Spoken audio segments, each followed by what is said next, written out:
Buenas noches, gracias por acompañarnos. Les damos la bienvenida a una nueva emisión de Noticias Cámara de Representantes, la voz de las regiones. Marta, buenas noches.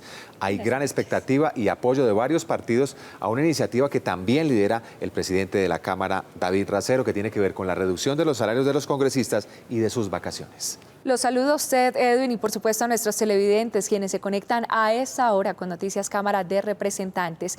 Quiero contarles que en minutos les presentaremos las reacciones que hay por el posible aumento de la gasolina. Además, hablamos también del incremento del presupuesto general de la Nación que busca favorecer, Edwin, a los más vulnerables. Vamos, Marta, de una vez con nuestros titulares.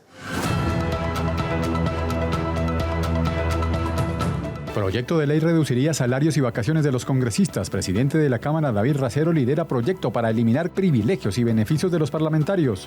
¿Qué opinan representantes y ciudadanos del alza en los precios de la gasolina? Adicionan más de 14 billones de pesos en el presupuesto nacional para programas sociales. Avanza proyecto que beneficia a mujeres víctimas de violencia de género. Campesinos contarían con mejor comercialización de sus productos gracias a proyecto que avanza en la Cámara. El presidente de la Cámara, David Racero, respondiendo al pedido de la ciudadanía, encabezó la erradicación del proyecto que reduce el salario y las vacaciones de los congresistas, pues se busca que incluso los actuales senadores y representantes bajen sus salarios. Acompañado por representantes y senadores de varios partidos, el presidente de la Cámara, David Racero, aseguró que el proyecto de eliminar beneficios a los congresistas es un clamor de los ciudadanos. Por eso lidera esta iniciativa. Que es una exigencia ciudadana. Es una demanda ciudadana y nos place poder comunicar que bancada de oposición y bancada de gobierno se unen. Y es una rebaja del 20% en nuestro salario, es decir, 7 millones de pesos hasta 2026. El proyecto también incluye la reducción del periodo de vacaciones de los congresistas, que hoy por hoy tienen más de 2 meses de descanso a final y principio de año. Ya no serán del 20 de diciembre al 16 de enero, la primera tanda, como lo era antes, sino del 1 de febrero hasta el 20 de junio. Es decir, un mes y medio se acortan en el periodo de vacaciones. Aquí estamos como bancada de oposición, bancada de gobierno, congresistas de las dos bancadas para decir, claro que nos podemos sentar, claro que podemos llegar a acuerdos, claro que podemos discutir y trabajar juntos. Hay varias otras iniciativas, como bien lo han mencionado. Y yo termino con eso simplemente, colegas, y es las diferentes iniciativas, diferentes proyectos de ley no demuestran una fragmentación del Congreso, al contrario demuestran más bien que hay una tendencia generalizada, hay una buena voluntad. Se espera que esta vez sí salga adelante este proyecto, pues en más de 3 ocasiones se ha presentado, pero no ha contado con el respaldo de los parlamentarios. Y hay otra buena noticia para los colombianos con la aprobación del monto del presupuesto para el próximo año, porque se adicionaron 14 billones de pesos para financiar proyectos en agricultura, educación, salud, paz, agua potable, entre otros. Luego de aprobar el monto del presupuesto para el próximo año de 405.6 billones, con una adición que mejorará los recursos en algunos sectores como agricultura, vías terciarias, vivienda, educación, pago a la deuda y funcionamiento, entre otros. Y hay una adición especial de 14 billones en los excedentes de Ecopetrol y de los rendimientos de la eficiencia de la DIAN, que van para agua potable, que van para agricultura 2 billones de pesos, educación superior 1 billón de pesos, y seguimos distribuyendo en salud, deporte, turismo y cada uno de los sectores sociales de este país. Se le acaba de aumentar en 2 billones de pesos al agro. Yo creo que esto es importante para la región y sobre todo para nuestro departamento del Atlántico, donde tenemos una vocación agrícola. En materia de educación, el ministro de Educación nos pidió una ayuda importante y allí llegarán más de 1 billón de pesos. Vamos a estar muy pendientes del presupuesto asignado para las vías terciarias de nuestro país. Con la adición se aumenta en 2 billones el presupuesto para agricultura, pero es muy importante complementarlo con este trabajo de vías terciarias para garantizar que nuestros campesinos puedan sacar sus productos. Las comisiones económicas continuarán el debate en los próximos días para garantizar el enfoque social que se busca. A propósito de presupuesto, varios programas sociales estarían en riesgo si no se modifica para sus carteras. Así lo hicieron saber los ministros que acudieron a la Comisión Séptima. Uno de los ministerios importantes para esta comisión es el de Salud, que tendrá 1.3 billones de pesos adicionales para el 2023. Con cargo al programa de salud preventiva. que cubre infraestructuras hospitalaria, personal de la salud, una central de datos para tener un sistema de salud transparente. Es importante que la ministra escuche a todos los actores para hacer una reforma que este sistema requiere. Frente al tema presupuestal, 1.3 billones de pesos en salud pública e infraestructura. Me parece interesante el tema de infraestructura pública porque los hospitales públicos de este país son precarios. El Ministerio de Trabajo presentó un déficit cercano a los 27.000 millones de pesos. Esto nos preocupa muchísimo porque la mayoría del presupuesto de esta cartera se está yendo para gastos de funcionamiento. Pero además buena parte de este presupuesto lo ejecuta Colpensiones, no directamente el Ministerio del Trabajo. ¿Por qué nos preocupa? Porque programas tan importantes como el del fomento al empleo de jóvenes y mujeres se están viendo desfinanciados. Los recursos para el deporte siempre han sido precarios y aunque solicitaron una adición cercana al billón de pesos, hay preocupación. Y es que solamente el 7.5% de los niños de este país en edades entre 5 y 15 años participan en los Juegos Supérate. Y de la misma manera no se alcanza un 5% de que los niños en edad de 5 a 7 años estén en escuelas de formación deportiva. Los representantes de la Comisión Séptima también destacaron el aumento de 2 billones de pesos para el Ministerio de Agricultura, presupuesto del 2023 que tendrá en cuenta la vivienda rural. John Contreras, noticiero de la Cámara, Voz de las Regiones. Continúa la discusión de la reforma tributaria y por eso nuestro protagonista de la semana es el representante Jorge Bastidas, ponente de esta iniciativa. Hay preocupación, representante, no solo de la ciudadanía, sino de diferentes sectores. ¿Qué nuevos elementos se han incluido para tranquilidad de los colombianos? Esta propuesta que presenta inicialmente el gobierno, pues sobre ella ya se han presentado más de 300 proposiciones de modificación que recaen sobre estos diferentes temas. Y las comisiones de ponentes han estado trabajando activamente ya en la elaboración de la ponencia para primer debate. Simplemente quiero decirte que a diferencia del resto de reformas tributarias que se han surtido en el país, esta reforma tiene varias características. Pienso que la primera que debemos resaltar es el hecho de que, sin lugar a dudas, es la reforma tributaria que más ha estado expuesta al debate público. Y sin duda es una reforma tributaria que apunta a que las personas que tienen más poder económico asuman una mayor responsabilidad en la sostenibilidad del Estado y en la financiación de programas sociales que son absolutamente urgentes hoy en el país. Representante, uno de los temas candentes de esta semana es el aumento en el precio de la gasolina. ¿Esto no termina golpeando a los más vulnerables y especialmente a la clase media? Es un tema gradual de una parte. Y lo segundo es que no es un tema que sea estrictamente del resorte de la reforma tributaria, sino que obedece a otras lógicas, pero por supuesto impacta pues, a la economía de la población en general. Lo que quiero señalar sobre este tema es que se trata de un problema heredado, porque de lo contrario, todos los recursos adicionales que va a generar la reforma tributaria pues ya no se van a poder dirigir a los programas sociales, sino que se van a ir todos a tratar de solucionar el enorme hueco fiscal que está generando esta situación. Luego de que el gobierno anunciara que se aumentará el precio de la gasolina desde el mes de octubre, este será paulatinamente para no afectar la economía. Aseguran los representantes por el momento de alta inflación que vivimos. La gasolina en Colombia es una de las más baratas de América Latina, la segunda más barata, porque está subsidiada. ¿Cómo se subsidia? A través de un fondo que se llama el Fondo para la Estabilización de los Precios de los Combustibles. Hoy estamos en un momento de déficit. ¿Cuál es el déficit? Son 34 billones de pesos, que se deben pagar más o menos 10 billones por cada trimestre. Sin lugar a dudas que hay que tratar de hacer unos ajustes en el tema de los combustibles, porque este es un subsidio un poco regresivo, que lo reciben igualmente los que más tienen a los que menos tienen. Pero para otras regiones esto sería grave porque su medio de vida depende de la gasolina. En el departamento del Amazonas nos vemos afectados con el incremento del combustible. Departamento donde solamente podemos llegar vía aérea, vía fluvial, la carga para poder abastecer la canasta básica familiar. Y ahora, ¿a dónde dejamos al gremio del transporte terrestre? Nuestras comunidades para poder llevar sus productos que con mucho esfuerzo cultivan en sus chagras, en el peque.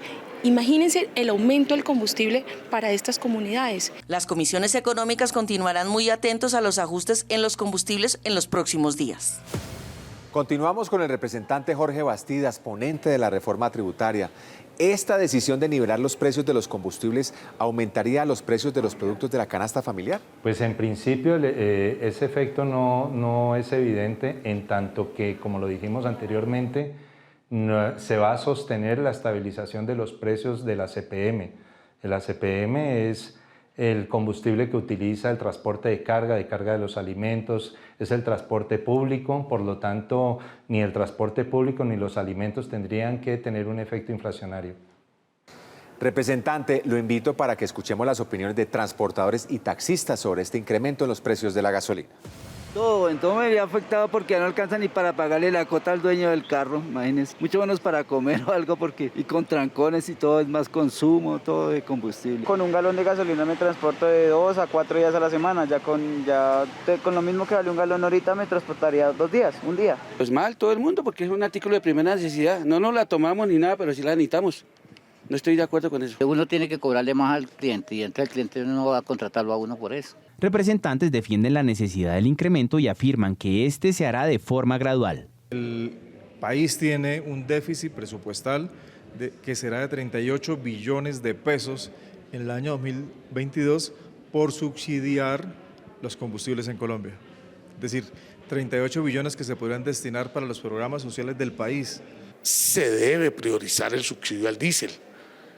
La mayoría del transporte de carga, de alimentos en Colombia es diésel. El principal problema de fondo es que en Colombia dependemos directamente de los precios internacionales por nuestra incapacidad histórica de fortalecer el sector de la petroquímica a través de las refinerías, razón por la cual, por ejemplo, el 50% de la gasolina viene importada y el otro 50% de la gasolina en Ecopetrol se trata a precios internacionales. Aquí lo ideal es poder sentarnos para poder concertar y mirar cuál es el mejor camino para que esa reducción no genere un impacto negativo inmediato a las clases menos favorecidas de Colombia. La preocupación es porque el incremento en los combustibles no solo afectaría a los transportadores, sino que el costo se trasladaría a toda la cadena productiva del país. Finalmente, representante, ¿cuál es el mensaje para todos los colombianos sobre las bondades de la reforma tributaria? Bueno, es un mensaje dirigido a que se confíe en el país, se confíe en lo que se está haciendo. Aquí tenemos más de 20 millones de colombianos que viven en una situación de pobreza supremamente grave, más de 6 millones de colombianos sobreviven con alrededor de 120.000 pesos, lo que no son sino como 5.000 pesos diarios. Y todo esto demanda de una enorme capacidad del Estado de poder invertir. La reforma es absolutamente necesaria y cada vez hay más conciencia en el país, incluso entre los sectores poderosos de Colombia, de que ellos tienen que asumir una mayor responsabilidad en tratar de solucionar estos problemas que son un enorme desafío nacional. Gracias al representante Jorge Bastidas del departamento del Cauca. Nosotros continuamos con más noticias aquí en el noticiero Cámara de Representantes, la voz de las regiones. Visitas regionales y radicación de proyectos, entre otras actividades, hicieron parte de la agenda del presidente de la Cámara, David Racero. Aquí les resumimos su semana legislativa en un minuto. Esta fue la semana del presidente David Racero en segundos. Se reunió con aliadas, gremios y asociaciones empresariales que congregan diversos sectores de la economía y avanzaron en las conversaciones sobre la reforma tributaria. Tuvo una reunión con la bancada de paz de las 16 curules de víctimas y la directora de la unidad de víctimas, Patricia Tobón, continuando con la agenda de paz y el compromiso del gobierno para transformar los territorios más afectados por la violencia. Anunció el nuevo plan de transformación de la Cámara de Representantes que tiene como objetivo hacer una Cámara más abierta y transparente hacia la ciudadanía. Asistió al panel Desafíos de la Democracia 2022, un evento en el que importantes actores del sector empresarial, político y la sociedad civil se reunieron para analizar la actual coyuntura y buscar acuerdos sobre distintos temas nacionales. Y se reunió con la ministra de Salud, Carolina Corcho, y la bancada del Pacto Histórico, trabajando en el fortalecimiento de la ruta estratégica hacia la reforma de la salud. Estas son otras noticias de la Cámara de Representantes. La reforma política plantea 4 ejes principales: la creación de una corte con tribunales electorales que estarían adscritos a la rama judicial. Estas entidades asumirían algunas competencias que actualmente tiene el Consejo Nacional Electoral, CNE. Se buscará centralizar la financiación de las campañas desde el Estado, sin la posibilidad de que agentes externos hagan parte de este proceso. Si es exclusivamente estatal, le damos un golpe definitivo a la corrupción y a la manipulación de los sectores económicos en relación con el Congreso de la República y con las corporaciones de elección popular. Democracia, las elecciones dejan de ser un gran negocio para los grandes medios. Consideramos que eso es vital para transformar la política colombiana, porque de no darse, lo que vamos a tener en el escenario es más de lo mismo. Otra modificación es que para ser senador ya no se necesitaría tener mínimo 30 años de edad, sino 25. Un mensaje de confianza enorme en la juventud colombiana, que es bastante responsable de que Gustavo Petro sea hoy presidente de Colombia. La propuesta incluye que debe existir una alternancia entre hombres y mujeres en las listas que inscriban los partidos, movimientos políticos y grupos significativos. Para que pueda haber participación igualitaria en el país, tanto de las mujeres y los hombres, pero también de aquellos sectores más necesitados del país que quieren tener representación real en la parte política. La reforma propone que solo una autoridad judicial competente sea la encargada de limitar los derechos políticos de los servidores públicos de elección popular, por ejemplo los gobernadores, alcaldes, concejales, etc. Es decir, que se le quitaría esta competencia a la Procuraduría General de la Nación. La representante Erika Sánchez de la Liga de Gobernadores se declaró conforme con las explicaciones del canciller Álvaro Leiva por la inasistencia de Colombia a la Asamblea de la OEA que condenó la violación de derechos humanos en Nicaragua. Me da la tranquilidad que esto no responde a ningún contexto histórico, político, de relación con ningún grupo, sino que la responsabilidad del gobierno de Gustavo Petro, que como oposición estamos muy al frente de hacer el respectivo control político sin entorpecer los procesos que demande ello, pues está muy claro que la disposición del gobierno y del Congreso es trabajar articuladamente.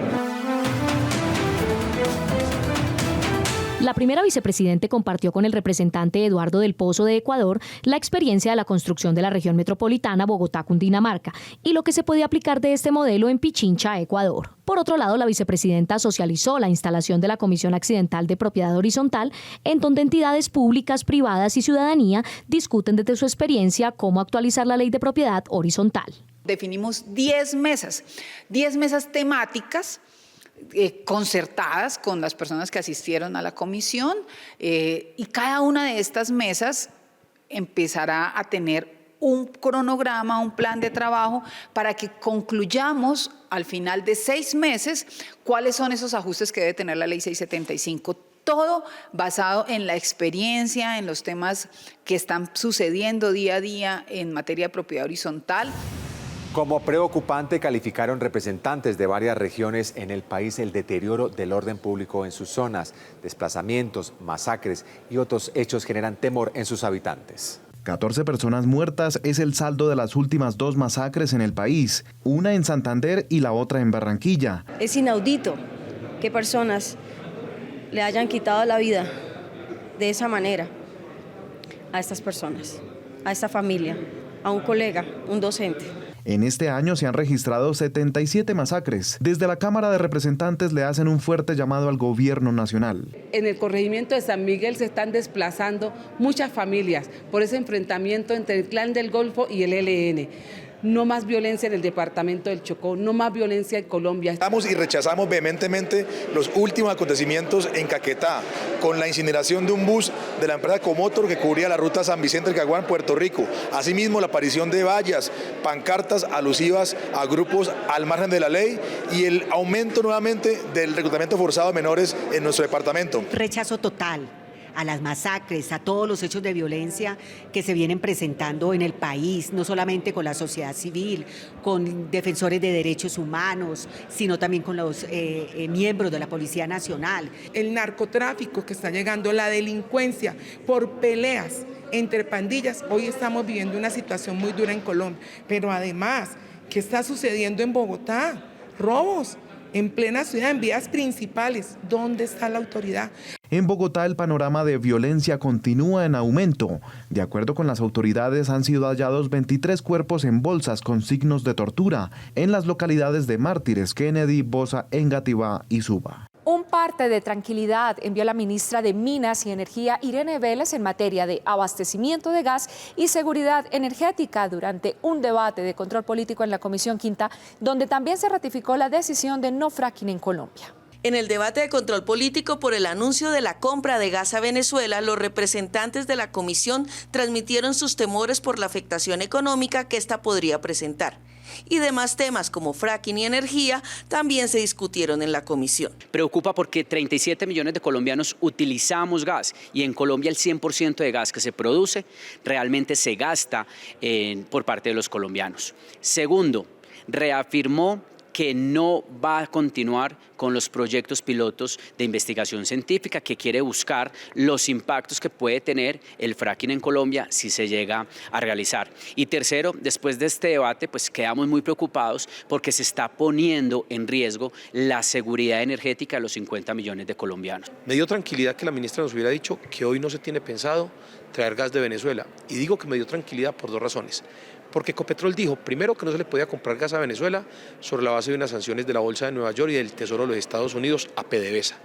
Y dos, porque Ecopetrol dijo también que ese gas no cumple las condiciones técnicas que demanda hoy el país. La ministra, por su parte, garantizó que no se comprará combustible por ahora. No necesitamos importar en este momento más gas porque estamos en fenómeno de la Niña y cuando hay fenómeno de la Niña tenemos una robustez suficiente en el sistema. La comisión estará muy vigilante con los compromisos del gobierno con los temas minero-energéticos del país. No más revictimización y violencia contra las mujeres, además de garantizar la protección de sus derechos, es lo que busca un proyecto aprobado por la Comisión Primera.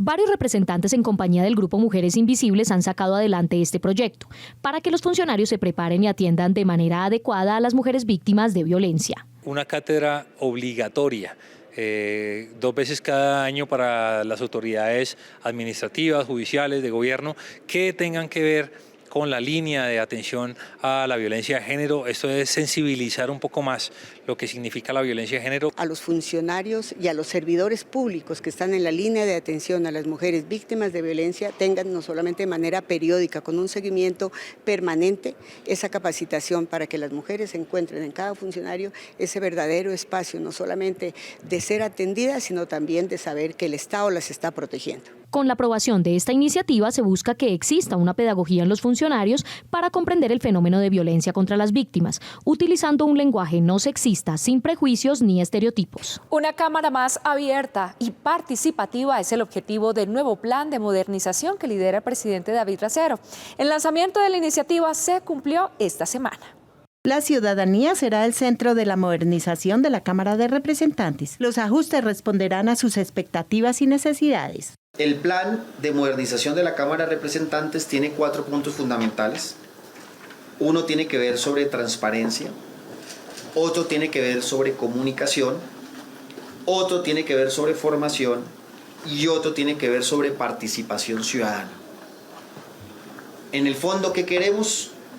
Una Cámara de Representantes más abierta ante la gente, sobre todo cuando hay una ciudadanía que considera mayoritariamente que no conoce qué ocurre en la Cámara de Representantes, que no sabe qué es lo que hacen los congresistas. En esta transformación institucional serán tenidas en cuenta propuestas de las organizaciones de la sociedad civil. Muchas de estas medidas se han planteado antes, y hay que decirlo. Se han planteado, varias de las organizaciones presentes ya han articulado con el Congreso y especialmente con la Cámara. Tal vez lo que se requería era un poco más de voluntad política para poderlo hacer, para poderlo implementar, para poder conectar a todos los funcionarios de la importancia de lo que significa esto. Por ejemplo, la estrategia interna de comunicación interna respecto a lo que es un funcionario comprometido con la transparencia, con el buen gobierno como institución, deben ser constantes. El presidente Racero invitó a toda la ciudadanía a que se vincule a este ambicioso proceso de modernización. Estas son otras noticias en la Cámara de Representantes. El cannabis para uso adulto pasó su primer debate en la Comisión Primera de la Cámara. Ya se aprobó completamente el proyecto de regulación del cannabis de uso adulto en Colombia que hemos presentado nosotros en primer debate. Le quedan varios debates y justamente queremos también hacer una invitación al gobierno nacional para que se sume a este proyecto y podamos dar una discusión amplia que permita sacar adelante una legislación poderosa que regule el cannabis de uso adulto en Colombia, que cree un mercado legal del cannabis, que garantice los derechos y las libertades de los ciudadanos.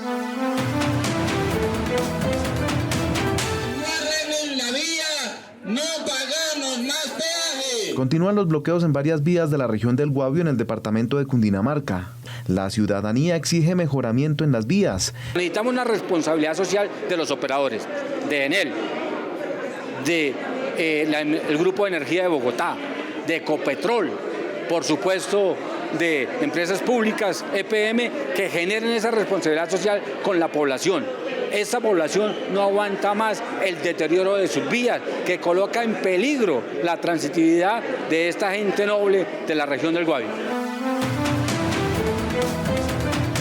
Los representantes Carolina Giraldo y Alejandro García lideran este viernes 16 de septiembre en el Auditorio Pablo Olivero de la Fundación Universitaria del Área Andina en Pereira la audiencia pública que busca poner en evidencia la necesidad de un pulmón verde para la capital de Risaralda. Es una iniciativa ciudadana en donde se han recogido miles de firmas para que por fin ese predio del Batallón San Mateo se ha convertido en un gran parque para la ciudad. Por eso los ciudadanos los invitamos mañana a la Universidad de la Arandina. Allí conversaremos de esto. Somos dos representantes verdes de Risaralda defendiendo este sueño de ciudad. Durante una de las sesiones plenarias de la corporación, la representante por el departamento de Arauca, Lina María Garrido, hizo una grave denuncia contra la gobernadora encargada de Arauca, Indira Luz Barrios. Esta gobernadora, en un acto de favorecimiento con la Asociación Regional de Municipios del Caribe, Arenca, le entregó a dedo el manejo de más de 90.000 millones de pesos sin el cumplimiento de los requisitos legales. Atentó contra el patrimonio de los araucanos, los recursos del Sistema General de Regalías del bienio, usurpó las funciones técnicas de las secretarías, desfinanció el plan de desarrollo y de la manera más descarada han desconocido los fallos judiciales con tal de conseguir los anticipos de estos proyectos que ya le fueron girados. Buscar una mejor comercialización de los productos agrícolas y la ratificación de acuerdos bilaterales, entre otras iniciativas, hicieron parte de los proyectos aprobados en la plenaria de la Cámara. En último debate, la plenaria de la Cámara aprobó el proyecto de ley que establece un marco jurídico y de entendimiento para la identificación, desarrollo, ejecución y evaluación de programas y proyectos de cooperación en acción humanitaria y gestión de riesgo con el Reino de España. Temas de emergencia, por ejemplo, climática, temas de ayuda humanitaria, puntos como el tema de agua potable, saneamiento de agua potable y así muchos otros proyectos en los que nos apoyará, digamos, el Reino de España y también los ayuntamientos de España, que hemos visto que algunos han apoyado bastante.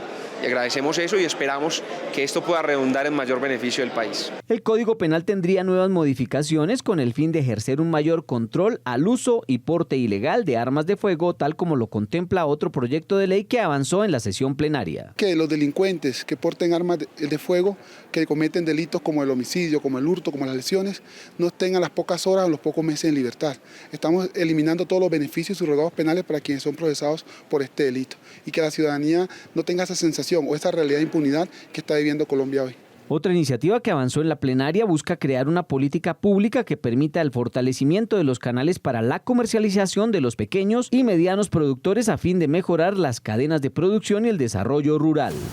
Llegamos al final de nuestra emisión. Despedimos, no sin antes extender un agradecimiento muy especial a todo el equipo de trabajo de la Cámara en tu región, pues hoy recibimos este reconocimiento precisamente por ese arduo trabajo que se ha realizado en los últimos meses, resaltando la importancia del Congreso de la República, compartiendo con el pueblo colombiano nuestras clases legislativas. Merecido reconocimiento y también les anuncio que recibimos aquí en Noticias Cámara de Representantes este reconocimiento también.